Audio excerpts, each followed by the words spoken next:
le Portugal.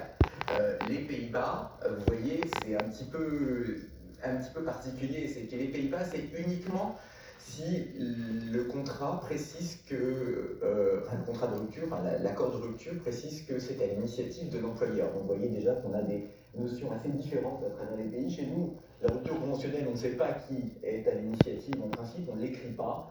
Aux Pays-Bas, déjà, on sait une rupture, mais elle a été quand même initiée par une des deux parties au départ. Et c'est dans ce cas-là qu'on donne effectivement droit sans pénalité à l'assurance chômage.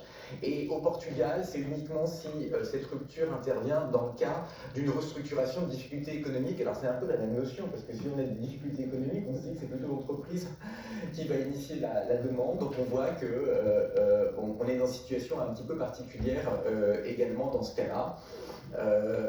Et la France était jusqu'à présent le seul pays qui accordait la rupture conventionnelle, le droit d'assurance chômage et la rupture dans tous les cas en fait, de figure, sans demander qui était à l'origine. Alors, il existe aussi des cas où la démission et la rupture à l'amiable donnent droit à l'assurance chômage avec des pénalités. Je vais revenir dessus, vous voyez la liste, je vais vous donner le détail des pénalités. C'est intéressant pour mettre en perspective l'accord des partenaires sociaux. C'est une majorité de pays, en fait, dans lesquels, en fait, qu'on démissionne ou qu'il y ait une rupture à l'amiable, il va y avoir un droit à l'assurance chômage avec une forme de pénalité. C'est très intéressant aussi pour la démission, parce qu'on a en France cette idée que de toute façon la démission ne doit pas donner lieu au droit à l'assurance chômage, et on a ouvert ces droits à l'assurance chômage suite des démissions dans un cadre strict, avec un plan de reconversion tous les 5 ans, si je me souviens bien.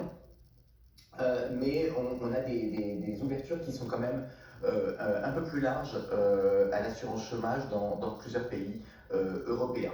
Et enfin, il y a des pays dans lesquels il n'y a aucun droit à l'assurance chômage dans les deux cas. Vous voyez les listes, le Canada, l'Espagne, la Grèce, l'Italie, le Luxembourg, la Turquie.